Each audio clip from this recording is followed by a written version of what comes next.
La pobreza sigue siendo uno de los problemas más importantes en todo el mundo, origen de distorsiones sociales, comportamientos abusivos y delincuencia. La Asociación Mundial de los Servicios Públicos de Empleo reunió responsables de todo el mundo en Perú para abordar la lucha contra la pobreza. Uno de los puntos en los que se centró el encuentro fue en las herramientas adicionales de lucha contra la pobreza y donde se escucharon algunas experiencias propias como la de Brasil, Perú o Colombia. When it comes to poverty, and your question was how the Employment Service can make a contribution to reduce poverty in Colombia, which obviously still is a big issue in large parts of the population. We have, at the moment, we are participating in what we call a Ley de Víctimas, which is the law for the victims of the armed conflict that has been going on over years in Colombia. And at the moment, we are in a situation which we call the post-conflict situation. And there's a couple of measurements and a couple of activities and a couple of tools that the government is taking in order to reestablish, compensate, and repair the damage that was been done to the victims of that conflict. And our service is part of that solution or part of that program, and it plays a major role because we focus on getting people that were part of the conflict back into the labor system. Pretender que el Servicio Público de Empleo solo se dedica a vincular oferta con demanda de empleo es, en una situación como la peruana o de los países pobres, es muy limitado, porque se cubre las necesidades de fuerza de trabajo en la producción y se acabó el trabajo. A partir de ahí, la cuestión es qué pueden hacer que vaya más allá de la intermediación laboral, y ahí está la respuesta. La que yo doy es que tienen que dedicarse a promover empleo, a contribuir a que en cada localidad se generen condiciones para ampliar la base productiva. Es algo que pueden hacer los servicios de empleo. Las estrategias son el fortalecimiento de nuestra plataforma web, con el website y el sistema de empleo, y también un sistema de monitoramiento de nuestra red, porque tenemos más de 1.600 oficinas de empleo y es muy difícil para nosotros porque tenemos un equipo pequeño y es difícil monitorar. Entonces estamos creando un sistema de indicadores para que podamos conocer mejor nuestra red.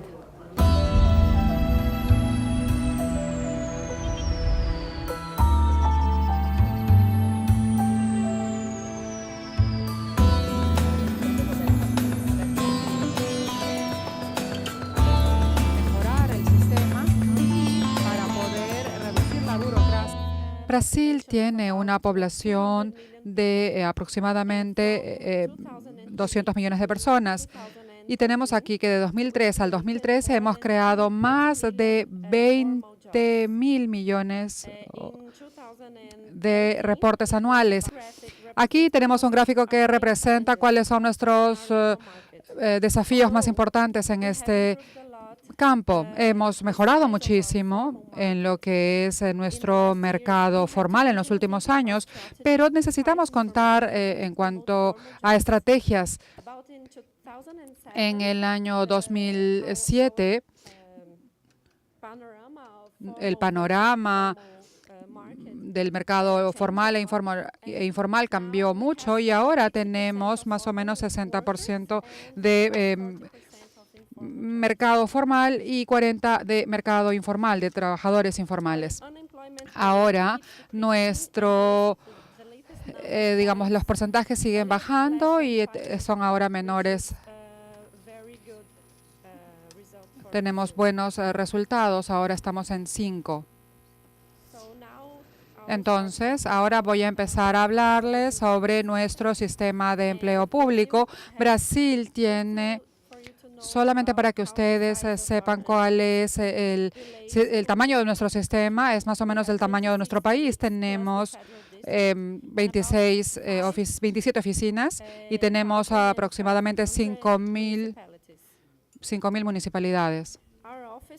Nuestras oficinas están divididas en 3 tipos de oficinas. Tenemos acuerdos con los estados en las ciudades más grandes y esto es el Sistema de Empleo Nacional, que tiene aproximadamente 1.635 agencias, tanto a nivel, de todo el país. Y luego tenemos agencias que son parte de la estructura ministerial. Son 578 agencias que funcionan en este sistema. Son 27 de las que son regionales dentro de cada estado, 114 subregionales y 437 oficinas locales. También tenemos una Caja Económica Federal, que es un banco público, un banco nacional, que también ofrece algunos servicios, como por ejemplo la solicitud del seguro de desempleo, pero no tienen intermediación laboral ni orientación laboral, solamente nos ayudan con lo que es el seguro de desempleo. Hemos decidido entonces nosotros hacer un sistema que esté en línea y utilizar toda la tecnología que está a disposición a través del Internet. Cuando creamos el sistema, el primer objetivo era tener un sistema estandarizado en todas nuestras agencias. Entonces, como les mencioné, tenemos acuerdos con instituciones, con municipalidades, también agencias que son parte de la estructura ministerial y también tenemos agencias bancarias nacionales o públicas. Tenemos, servicios que ya están estandarizados. Necesitábamos también tener una integración entre los 3 pilares del programa de seguros de desempleo, los beneficios en sí, la intermediación laboral y también la capacitación. Cuando un trabajador entra a nuestra página web, puede registrarse y puede actualizar su información, puede imprimir su CV, puede revisar también qué vacantes hay disponibles de acuerdo a su perfil, puede solicitar el proceso de selección, puede monitorear también este proceso de la intermediación laboral y también puede registrarse si tiene interés en algún curso de capacitación vocacional. Aquí vemos cómo es el registro. Todo trabajador debe tener este documento que ustedes pueden ver en la foto. Ahora, cuando vemos el tamaño del empleador, por ejemplo, el empleador puede colocar también información, puede consultar los CVs de trabajadores de todo el país también. Puede también el empleador verificar a qué trabajadores hay para poder hacerles entrevista, puede monitorear los procesos de intermediación laboral. Es muy importante para nosotros esto, poder hacer un seguimiento a las acciones que estamos llevando a cabo y que se está haciendo. También contamos dentro del sistema con un proceso de seguro de desempleo. Antes este proceso era muy burocrático. El trabajador tenía que presentar un formulario que debía ser llenado por la empresa y entonces tomaba mucho tiempo poder obtener el beneficio. Ahora es mucho más rápido porque la información es enviada automáticamente utilizando un archivo de planilla y cuando el trabajador va a la agencia para solicitar este beneficio, toda esta documentación ya está ahí en línea, ya está certificada y por lo tanto es mucho más fácil para él acceder a esto. Para poder reducir la burocracia, lo que hemos hecho es poner a disposición de los trabajadores todo el proceso en línea hoy en día sin necesidad de ir a la oficina.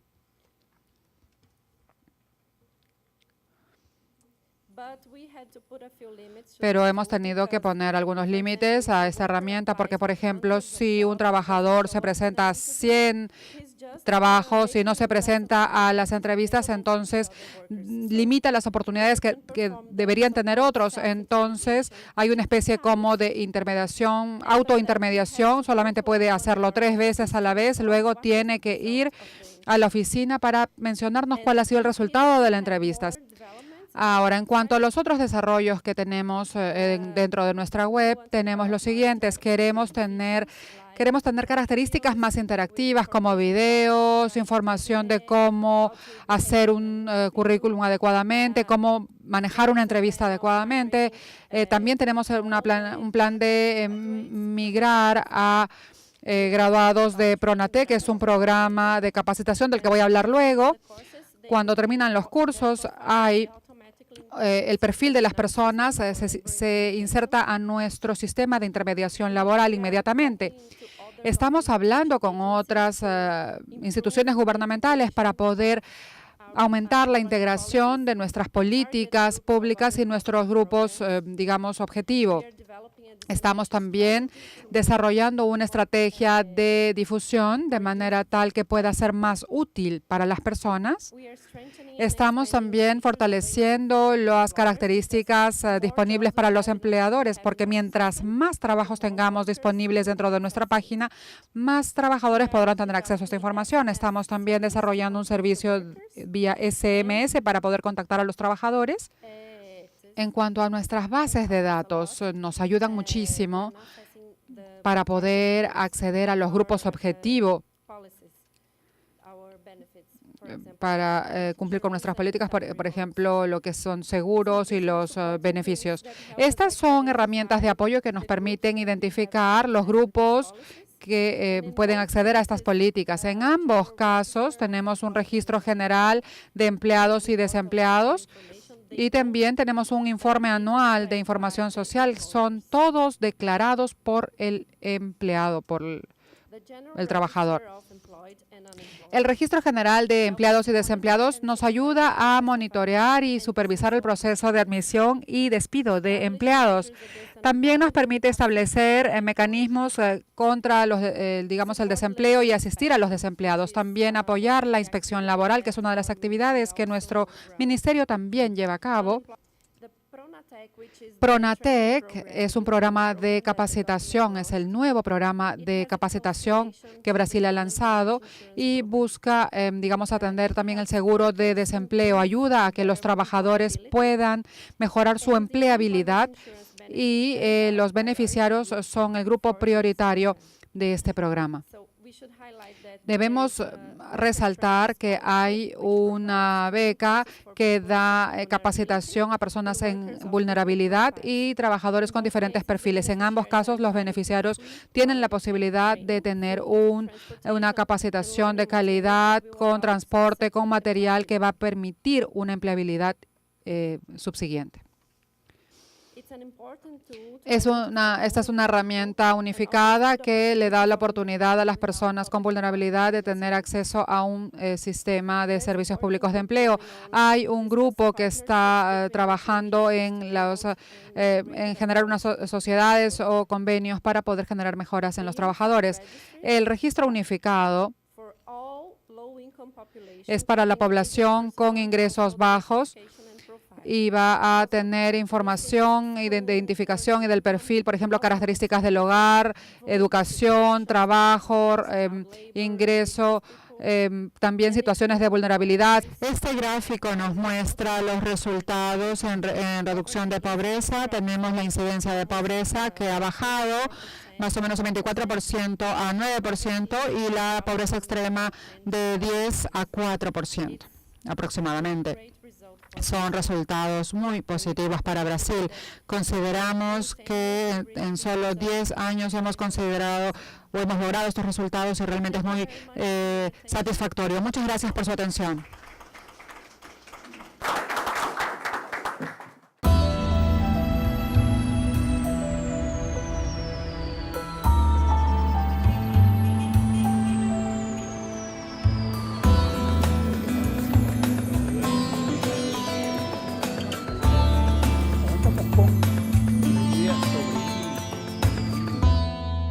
Arrancamos con la idea sobre el límite o los límites de los servicios públicos de empleo.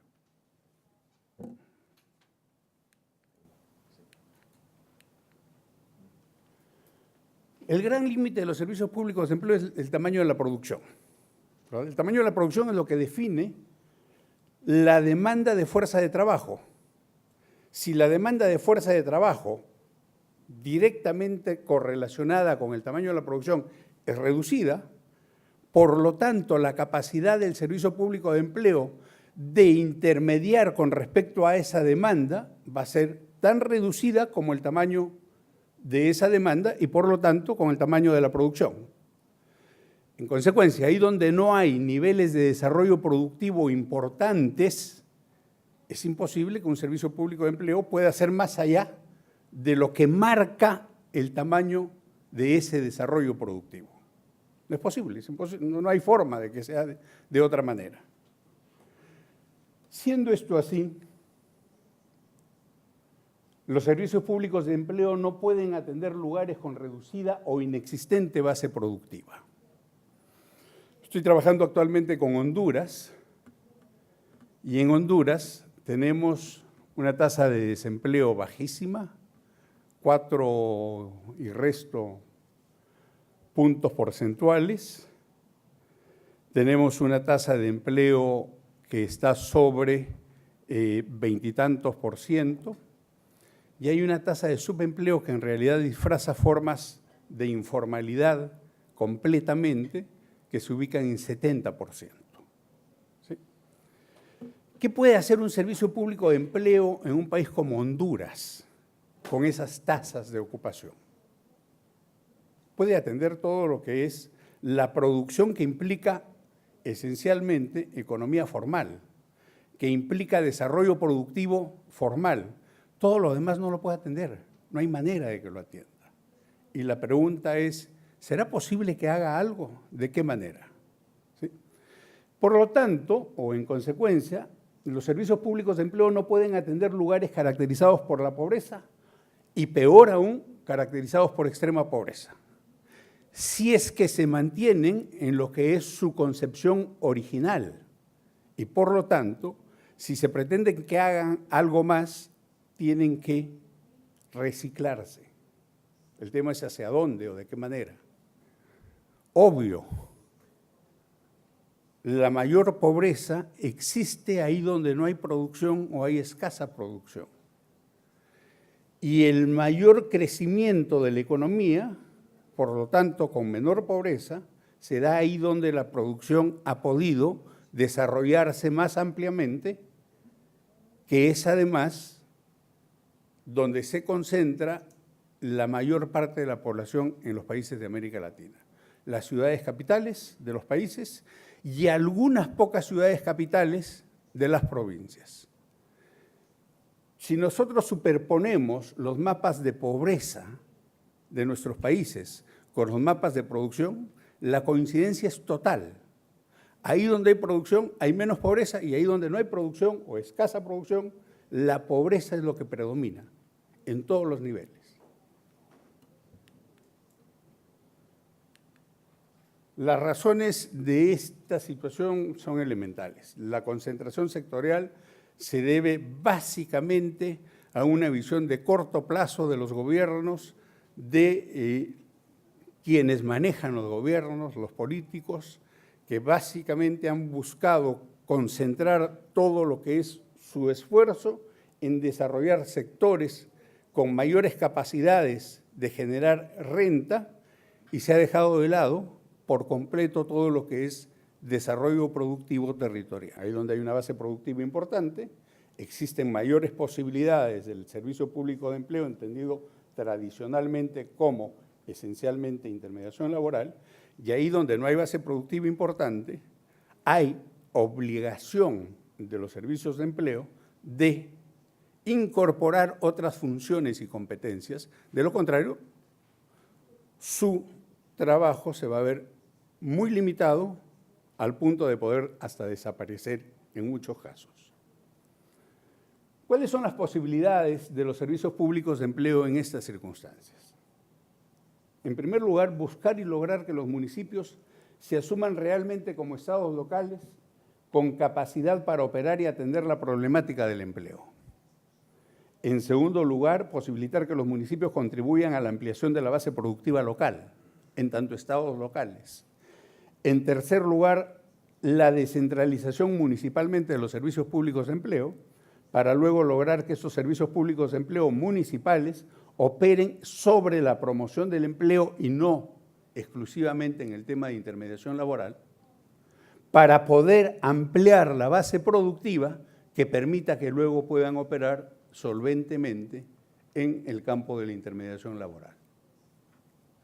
Lo que sostengo es que los servicios públicos de empleo tienen que, en función a la realidad en la cual trabaja, priorizar la atención en intermediación laboral, si es que esto es posible en función al tamaño de la producción existente, o tienen que priorizar promoción del empleo también en relación al tamaño de esa producción. Si la producción es muy limitada, la prioridad necesariamente tiene que ser la promoción del empleo. Y eso es a lo que yo llamo reciclar a los servicios públicos de empleo.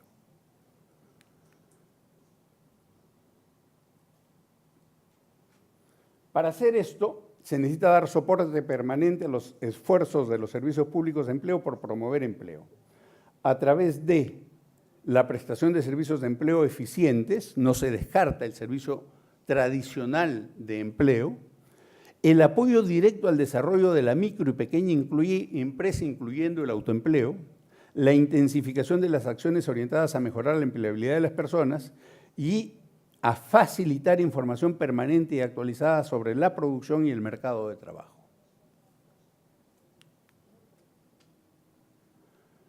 Sin embargo, hay que superar algunas limitaciones como para pensar en lo que hemos llamado un reciclaje de los servicios públicos de empleo, especialmente ahí donde predomina pobreza. ¿Cuáles son esas limitaciones? La precariedad institucional y debilidad de los actores a nivel local, la ausencia de cuadros técnicos, que en algunos lugares es terrible, carencia de información básica, suele encontrarse nada de información en algunos lugares. La pobreza también es pobreza de información. La dispersión de intervenciones públicas y privadas a favor del desarrollo. Todos los actores hacen lo que les parezca, como les parece, independientemente, sin ningún tipo de articulación o integración de esfuerzos y recursos. La ausencia de proyectos locales, entendiendo por proyectos locales la visión de desarrollo de la localidad y todo lo que tiene que ver con la intervención del Estado en términos de fomento a las inversiones principalmente, y respuestas locales condicionadas a la oferta de recursos existente. Quiero decir, los municipios actúan en función a cuánta plata les va a pasar el gobierno central y a partir de ahí y de acuerdo a los condicionamientos del gobierno central deciden qué hacer y desgraciadamente en la mayor parte de los casos el qué hacer no está centrado en los temas de empleo. Eso es básicamente todo. Muchas gracias.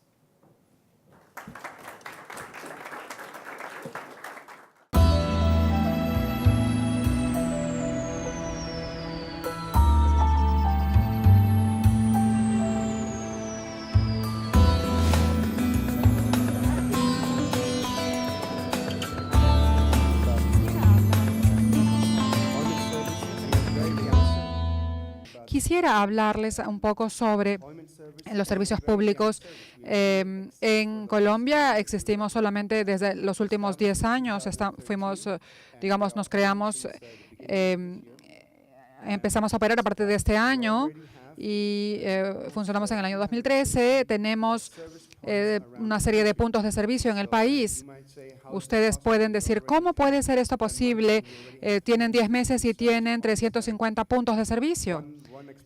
Una explicación es que somos eficientes a 1000%, que podría ser una de las formas de explicarlo, pero para decirles la verdad, hay otras razones que me gustaría explicar. Primero, el por qué es porque realmente no salimos de la nada. Ha habido ya un servicio público de empleo desde los años 40 en el país. No es que no existía, no es que no tuvimos ninguna base para poder generar esta estructura que tenemos hoy. Y en el pasado, este sistema, el tema es que era llevado por la Oficina SENA de Educación Nacional. Lo que hicimos el año pasado y al inicio de este año es integrar todas las partes que ya existían dentro del mercado colombiano. Y la tercera razón es porque Colombia tiene un sistema único, realmente único. Hemos visto ejemplos de cooperación entre el sector público y privado, pero en el caso colombiano quizás es uno de los más más amplios y tenemos diferentes operadores y, digamos, actores dentro de nuestro sistema. ¿Quiénes son estos actores? Hay 5 operadores básicos con los que tenemos contrato. Estos contratos son controlados, son monitoreados y los operadores tienen que, digamos, funcionar bajo nuestras reglas, aunque sean entidades privadas o públicas. Tenemos que informar también a nuestro sistema, reportar a nuestro sistema. Entonces, el sistema de servicios públicos en Colombia es único y coordina todas estas actividades digamos, de todos los operadores que son miembros. Uno de ellos es esta entidad de educación que ya mencioné, que ya existía antes. El Sistema Nacional de Educación es un sistema del gobierno que, digamos, capacita y es uno de los puntos principales de la fuerza laboral en el país. Es una parte muy importante de nuestro sistema. El segundo actor es agencias públicas y privadas o instituciones públicas y privadas de distritos y municipalidades. Hemos visto ya modelos. En Argentina, por ejemplo, hay modelos similares donde hay distritos, digamos, municipalidades que funcionan a nivel local y que son un operador importante. Voy a, digamos, explicar luego por qué son importantes y por qué juegan un rol tan importante en la lucha contra la pobreza. Otra institución es cajas de compensación. Son cajas de compensación familiar, que son instituciones privadas sin fines de lucro. Cada empleado debe pagar 4% del seguro social y de protección social que va a estos fondos, que es para el bienestar de la fuerza laboral colombiana y tiene digamos, un alcance en diferentes partes o regiones del país. Y finalmente tenemos agencias privadas. Y estas instituciones son, por ejemplo, instituciones privadas, bolsas de trabajo, universidades. Déjenme mostrarles. Cazatalentos, servicios de educación, universidades. Y también tenemos la plataforma virtual más grande que está basada en el programa, en el diario El Tiempo, y ellos también forman parte de nuestro sistema y son una herramienta muy importante para nosotros para poder trabajar. Es una base de datos totalmente privada, por ejemplo. Hemos tratado de ver quiénes pueden, digamos, atender a las personas más pobres, y ahí tenemos a las municipalidades, a los distritos, que quizás son herramientas que nos van a permitir tener mayor acceso para poder promocionar nuestro sistema en la población más pobre. Entonces, nos estamos enfocando mucho en estas municipalidades y distritos, municipios y distritos, para poder tener un alcance adecuado y poder llegar a la población más pobre del país. En Colombia, el trabajo informal es muy fuerte, 50%, ya lo hemos visto también ayer, y el tema no solamente es llegar a los pobres, sino que además debemos de tratar de hacerlos entender los beneficios de poder ingresar dentro del sistema público de empleo y todos los beneficios que ya todos sabemos. Parte de esta lucha contra la pobreza, como saben ustedes, en Colombia tenemos un conflicto armado de largo tiempo y ahora estamos en un proceso de paz en Colombia. Entonces estamos viendo el área post-conflicto, ¿no? Estamos en una era post-conflicto y Colombia ha emitido una ley de víctimas, y esta ley lo que está tratando de hacer es reparar todo el daño que se ocasionó a todas estas víctimas en los últimos años.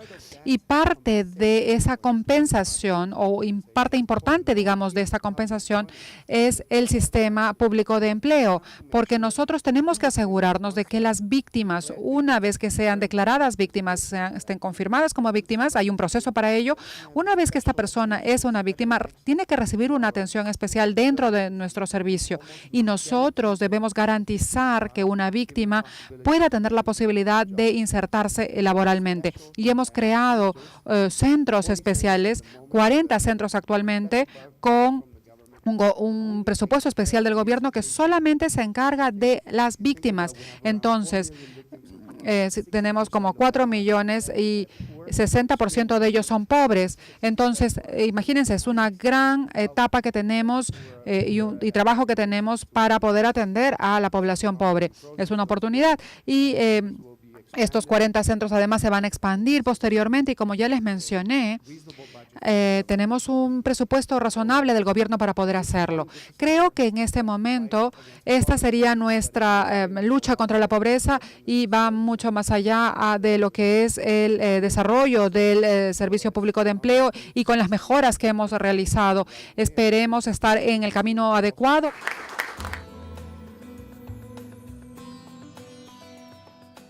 La cobertura de Internet no está tan, digamos, distribuida. Hay lugares donde es difícil conectarse y entonces nosotros nos estamos enfocando hoy en día en nuestras oficinas locales también para poder darle acceso a este tipo de población. Y, por ejemplo, en áreas rurales nosotros tenemos, digamos, oficinas itinerantes. Estamos trabajando en un sistema no obligatorio, o sea, hay alianzas, operadores que vienen de nosotros o viceversa y que están dispuestos a participar en la red. Obviamente hay una lista de miembros y lo otro es algo que mencioné brevemente, que también tenemos un marco legal. Entonces, hay entidades que existían antes y que pueden ser parte de nuestro sistema y eso está monitoreado y coordinado muy estrictamente.